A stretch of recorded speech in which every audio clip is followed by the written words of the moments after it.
నమస్తే. ఇప్పుడు మీరు చూడబోతున్న వీడియో ఖచ్చితంగా మీకు ఉపయోగపడుతుంది, నచ్చుతుంది కూడా. మరి మీకు నచ్చిన విషయం నాకు తెలియాలి అంటే ఈ వీడియోని మీరు లైక్ చేయాలి, షేర్ చేయాలి, అలాగే మన ఛానల్‌ని సబ్స్క్రైబ్ చేయాలి. మీ సపోర్ట్‌ని నాకు అందిస్తారు కదూ! ఓకే. ఇప్పుడు వీడియోని స్టార్ట్ చేద్దాం. నమస్కారం. రేపటి విశిష్టతని ఒకసారి చూద్దాం. రేపు 23వ తారీఖు డిసెంబర్ నెల 2023వ సంవత్సరం శనివారం. శ్రీ శోభకృత్నామ సంవత్సరం దక్షిణాయనం హేమంత ఋతువు. రేపు మార్గశీర్ష మాస శుక్లపక్ష ఏకాదశి తిథి ఉదయం 7:11 వరకు, ద్వాదశి తిథి ఎల్లుండి ఉదయం 6:24 వరకు, భరణి నక్షత్రం రాత్రి 9:19 వరకు, తదుపరి కృతికా నక్షత్రం. నక్షత్ర వర్జం ఉదయం 7:05 నుండి ఉదయం 8:40 వరకు, అమృతకాలం సాయంత్రం 4:34 నుండి సాయంత్రం 6:09 వరకు. హైదరాబాద్ ప్రాంతం వారికి రేపు సూర్యోదయం ఉదయం 6:42, సూర్యాస్తమయం సాయంత్రం 5:48, చంద్రోదయం మధ్యాహ్నం 2:41, చంద్రాస్తమయం రాత్రి తెల్లవారుజామున 4:02. అభిజిత్ ముహూర్తం పగలు 11:53 నుండి మధ్యాహ్నం 12:37 వరకు. దుర్ముహూర్తం ఉదయం 6:42 నుండి ఉదయం 8:11 వరకు. రాహుకాలం ఉదయం 9:29 నుండి ఉదయం 10:52 వరకు. గుళిక కాలం ఉదయం 6:42 నుండి ఉదయం 8:06 వరకు. యమగండ కాలం మధ్యాహ్నం 1:38 నుండి మధ్యాహ్నం 3:01 వరకు. ఇవాళ ఏకాదశి ఉపవాసం ఉన్నవారికి పారణ సమయం రేపు మధ్యాహ్నం 1:22 నుండి మధ్యాహ్నం 3:35 వరకు ఉంటుంది. ద్వాదశి హరివాసరం మధ్యాహ్నం 12:59 వరకు ఉంటుంది. రేపు వైష్ణవ మోక్షద ఏకాదశి, వైకుంఠ ఏకాదశి, ముక్కోటి ఏకాదశి, స్వర్గవాతిల్ ఏకాదశి.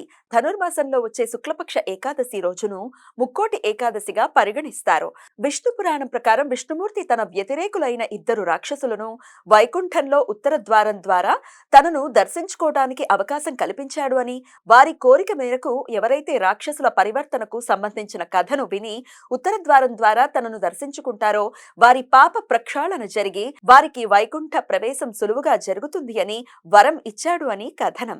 ఎవరైతే తాము చేసిన పాపాలని తప్పులని గుర్తించి భగవంతుణ్ణి శరణు కోరితే వారు పాప విముక్తులు అవుతారని భక్తుల నమ్మకం. రేపు అన్ని వైష్ణవ ఆలయాల్లో భక్తుల సందర్శన కోసం ఉత్తర ద్వారాలు తెరిచి ఉంచబడతాయి. అందుచేత ఈ ఏకాదశిని వైకుంఠ ఏకాదశి అని పిలుస్తారు. ముక్కోటి దేవతలు రేపు విష్ణుమూర్తిని దర్శించుకుంటారు అనే నమ్మకంతో ముక్కోటి ఏకాదశి అని కూడా పిలుస్తారు. రేపు ఏకాదశి ఉపవాసం ఉన్నవారికి పారణ సమయం ఎల్లుండి సూర్యోదయం నుండి ఉదయం 8:56 వరకు ఉంటుంది. రేపు అఖండ ద్వాదశి వ్రతం, క్షీరాబ్ది శయన వ్రతం. ఈ వ్రతాన్ని వైష్ణవులు విష్ణుమూర్తిని ఆరాధిస్తూ రేపు ఆచరిస్తారు. దీనినే వాసుదేవ ద్వాదశి, రుక్మాంగద ద్వాదశి, ఉల్క ద్వాదశి అని కూడా పిలుస్తారు. రేపు మత్స్య ద్వాదశి. కొన్ని సాంప్రదాయాల ప్రకారం చైత్ర శుక్లపక్ష తదియ రోజు మత్స్య జయంతి జరుపుకుంటారు.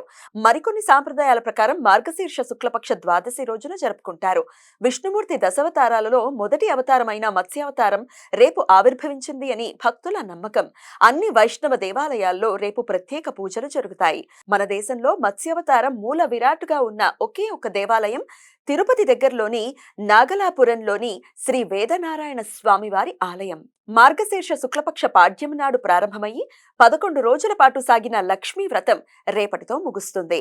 శనివారం ద్వాదశి తిథి కృతికా నక్షత్ర కలయిక ఉండటంతో త్రిపుష్కర యోగం రేపు రాత్రి 9:19 నుండి ఎల్లుండి సూర్యోదయం వరకు ఉంటుంది. ఈ యోగ సమయంలో చేసే ప్రతి పని జీవితంలో మరలా 3 పర్యాయాలు చేయాల్సిన సందర్భాలు ఏర్పడతాయి. అందువలన ఈ సమయంలో ఎటువంటి తొందరపాటు, అశుభ నిర్ణయాలు తీసుకోకుండా జాగ్రత్తలు తీసుకోవాలి.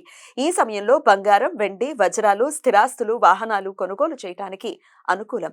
కానీ ఈ సమయంలో న్యాయ, చట్టపరమైన చర్యలు తీసుకోవటానికి, చిన్న చిన్న అనారోగ్య లక్షణాలకు ఆసుపత్రిలో చేరటానికి, అప్పుల గురించి ప్రయత్నాలు చేయటానికి అనుకూలం కాదు. ఈ సమాచారాన్ని మనకందించిన వారు మేడికొండూరు విశ్వనాథ్ ప్రసాద్ గారు. ఆయనకు కృతజ్ఞతల్ని తెలియజేస్తూ నారాయణ స్మరణతో సమస్త సన్మంగళాని భవంతు. నమస్కారం.